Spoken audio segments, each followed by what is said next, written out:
This is a door to our bathroom, and this one is frustrating because when you close the door, it seems like it's closed all the way, but then it's not closed at all. And that might not be too big of an issue if you're in here by yourself and you're not expecting anybody to walk in, but this is actually a Jack and Jill bathroom, and the door on the other side, if you were to lock it and think that you locked this door, there's like airflow issues and things like that. So sometimes if you close one door or close a door somewhere else, there's like airflow kind of things that go on in here, and then this door just pop open like that. So anyway, we're gonna take a look at this one. We can see that a lot of things here are loose, and I may end up having to make some major adjustments to this strike plate.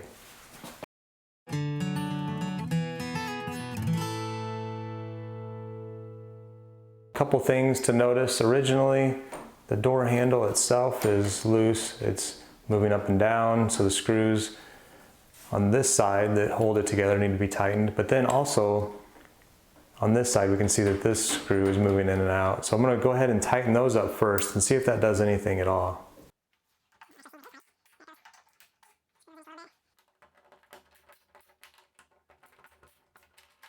Okay, that's good and tight. Let's see if the door closes any better.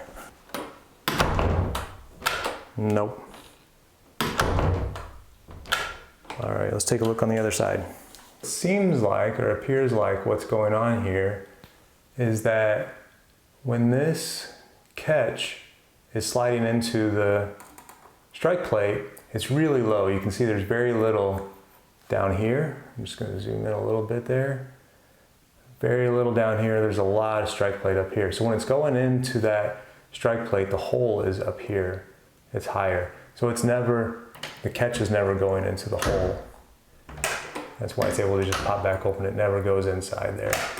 So I can either try to adjust this strike plate, which would involve unscrewing those screws, cutting out, mortising out this door jamb a little bit and moving it down like a half an inch or so, which would be kind of ugly and leave, you know, some of this area here on the door jamb bare, and I have to paint it, touch it up, fill in that hole, all that kind of thing.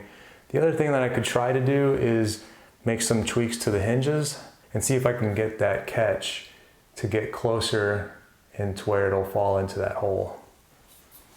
Before I get too carried away with making adjustments to the rest of the hardware, I did notice that inside this strike plate here, we do have some of the door jamb there that might be interfering with the catch. And it looks like right there, that little dark spot might be where the catch is landing.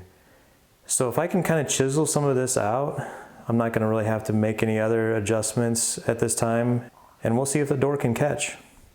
I'm just going to use my same screwdriver here and hammer and just try to chisel that out.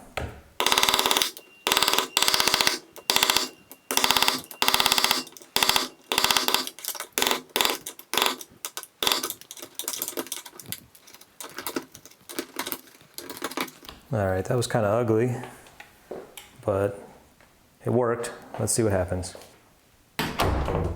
Hey, look at that. Oh, nope. It's so close. That must not be a problem. See, I need to come up just a little bit. You can hear it pop. Now it's secure. Okay, I'll try one more thing. When we look at the back side and towards this bottom hinge, we notice that the bottom of the door is really rubbing on the casing here. But what I'm going to do is, on this hinge, since it looks like it must be pulling in that way, and all we need is just like a little bit to get the door to go up on the other end high enough for it to latch. I just grabbed a piece of cardboard, cut it off of a yogurt box, it looks like, and I'm just going to fold it up and use it as a shim and put it in behind this hinge here and see if that fixes our problem. Just going to loosen these up a little bit.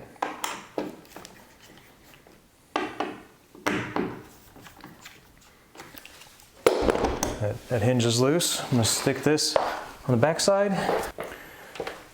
All right, there we go. Shim is in place. We can just tighten down this hinge, make sure it lines up.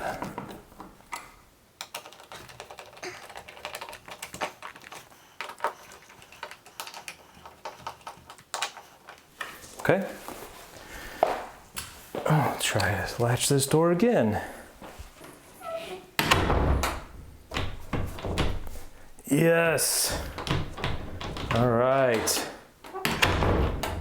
That one worked well. Now I can just go back there and cut off that that little bit of shim that's hanging there and clean it up, and nobody will know it's there.